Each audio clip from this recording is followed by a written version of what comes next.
দুলাভাই, আপনি আমাকে গোয়াল ঘরে নিয়ে আসলেন কেন? আমি বললাম, আজ আমি তোমার কোনো কথাই শুনব না। তোমার কোনো বাধা আমি আজ মানব না। দুলাভাই, আমি একটা বাচ্চা মেয়ে। আপনি আমাকে যেতে দিন। আমি পারব না আপনার সাথে।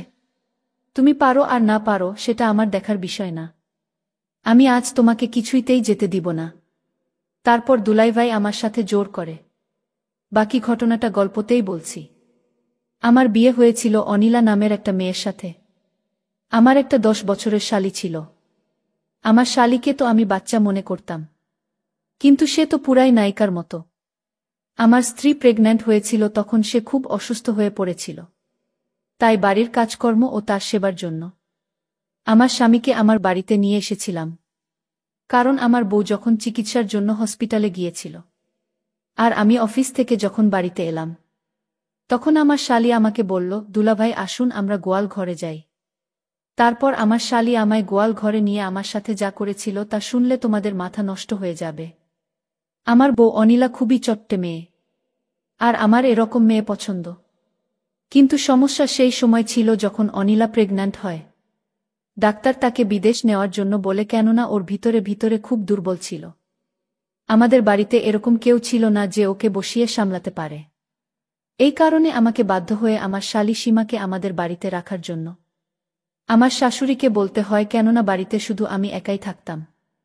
আমার শুধু এক মা ছিল, সে অসুস্থ হলে শাশুড়ি আমার কথা শুনে আমার সাথে আমার ছোট শালীকে পাঠিয়ে দেওয়ার জন্য রেডি হয়ে গেলেন।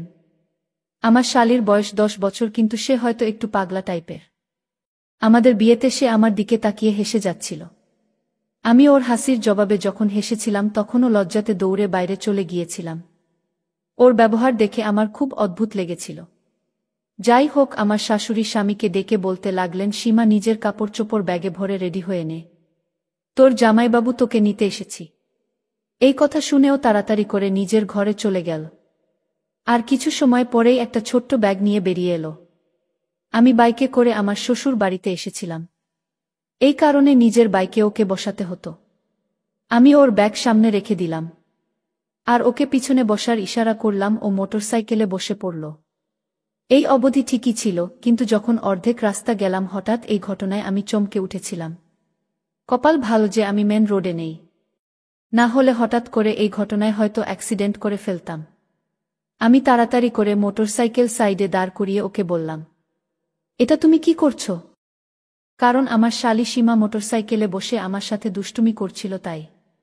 তোমার যদি মোটরসাইকেলে ভয় লাগে, তাহলে তোমার যদি ধরতে হয়, তাহলে তুমি আমার কাঁধের উপর হাত রাখবে।